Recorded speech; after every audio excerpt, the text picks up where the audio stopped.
Everybody, welcome to Garden Time with Belle. Well, you just saw me come out of my greenhouse with a couple of trays of gorgeous summer annuals for my Zone 6 Mid-Missouri garden. They have been hanging out in my greenhouse for quite a while. Some things I have started from seed. Some things like this gorgeous coleus I propagated from the mother plants. And some things I ordered from Proven Winners Direct, including these gorgeous Super Petunia Vista, Jazzberry petunias. You know, this is my favorite annual. Absolutely will make you feel like the most accomplished gardener in the world. I just did a recent video on how I use these in my garden. I think I potted up some hanging baskets for the back deck, so you want to check that out. Well, it's the mass exodus continued in this series where I'm taking things from the greenhouse and getting them outside. So before I share with you all a little bit about the plants that I've chosen for this area, I'm going to ask all of you to please like and subscribe to my channel so that I can continue reaching more gardeners just like you. Time for me to share with you what it is that I'm going to be growing in this north-facing bed. I want to share with you the first tray, and these are things that I propagated. I didn't pay anything for these plants in this tray. I grew them from the mother plants by doing a quick little snip and starting them that way. I have lots of videos on my channel about how to propagate lots of different kinds of plants. Coleus could not be easier to propagate. So let me show you real close here. This is the beautiful Kong Red. Believe it or not, this little plant right now will grow probably 4 foot tall and 2 to 3 feet wide. They get enormous. So I'm thinking they're going to go in the back of this bed. I think this gorgeous wine-colored foliage with this chartreuse edge is going to show up really nicely against the taupe colored siding that we have on our house. So that's what I'm thinking at this point. And then I propagated some of this coleus. This is Wasabi, aptly named. This is a beautiful chartreuse colored coleus. Chartreuse is a wonderful color for everybody to start using in your garden. It wasn't probably 4 or 5 years ago my favorite thing, the color, but wow, I'm a convert now. It will add a pop and brightness to the garden, especially if it's in a shady spot. I really encourage a lot of my friends. I've been doing some garden coaching and helping them plan out some of their gardens, and I really encourage people to consider things like this for a darker area. It will just really draw your eye in and pop. So yeah, so this Wasabi coleus is going to go in, and then I only have one right now. I have some more growing in the greenhouse. I only have one of this coleus, and this I think is the Las Ramblas. I can't remember exactly. What I'll do is hopefully look it up later, and I'll put the name of this beautiful coleus. And of course, this is a combination of colors.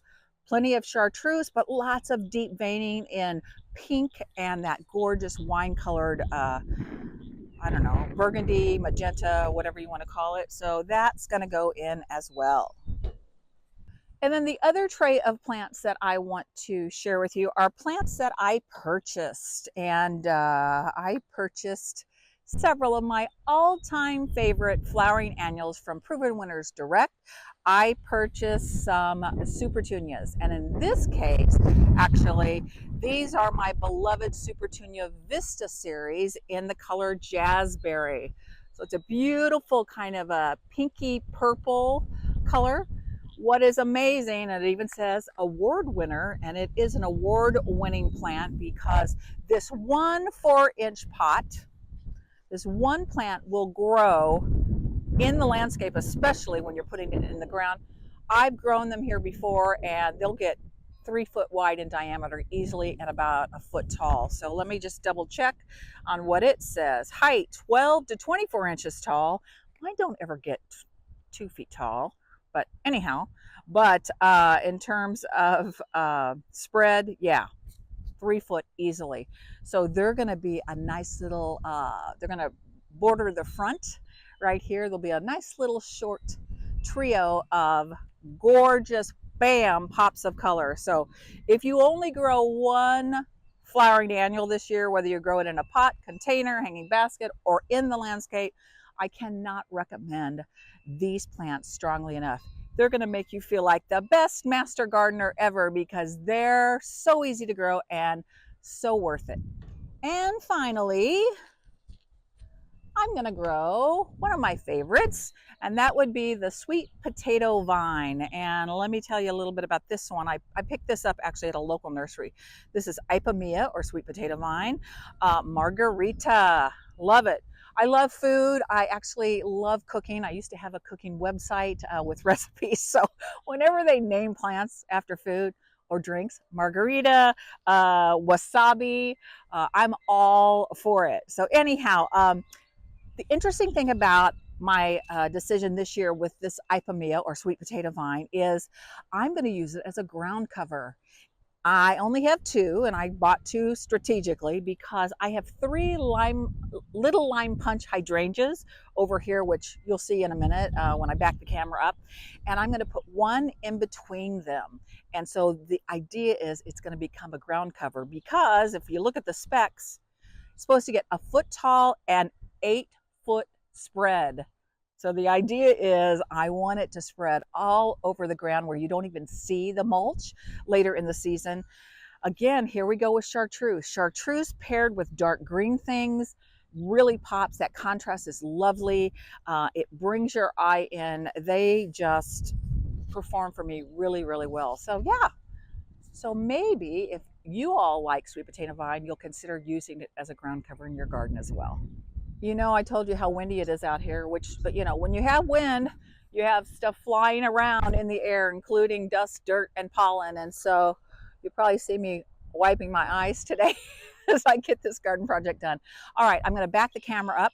I'm going to place these plants where I think I want them and then dig a hole, biotone root starter in most of the holes except for my beloved Supertunia Vista Jazzberries. I am going to throw in a slow released fertilizer from Proven Winners that really helps flowering annuals put on a huge show all summer long. All right, so let me figure out where these are going to go.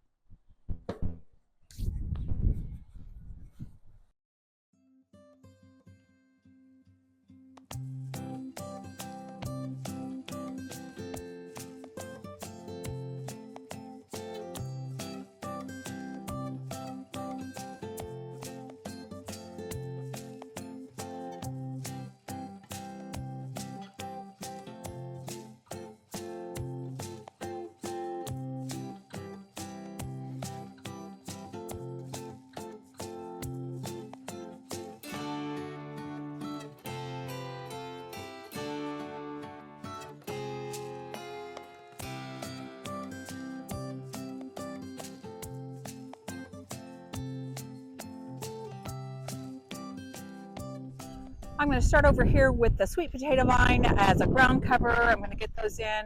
I'll use the same method for everything else that you saw me put out. So basically I'll make a hole. I'm going to throw some biotone root starter fertilizer to get the plants off to a good start.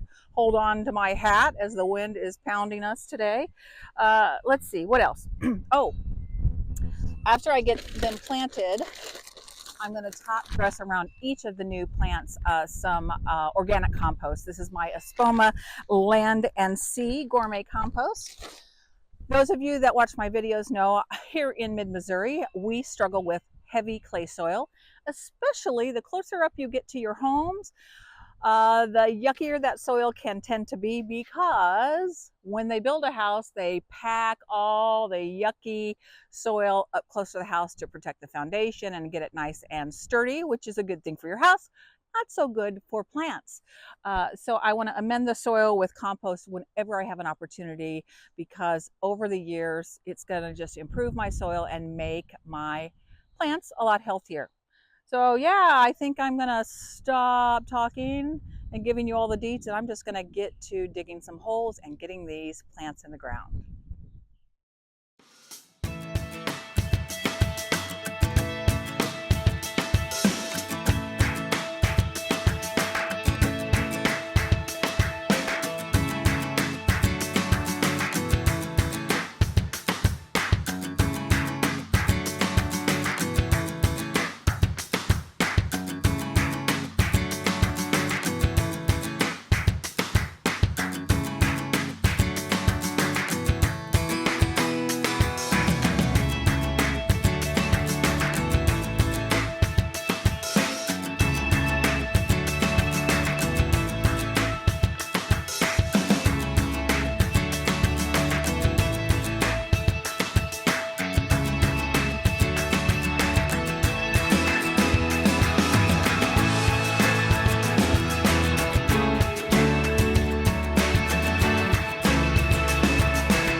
got all my annuals planted on the north side of my house. I also have a lot of, I'm sure, sweat and dirt all over me as it's such a windy day, and you know it was blowing around all the dirt too.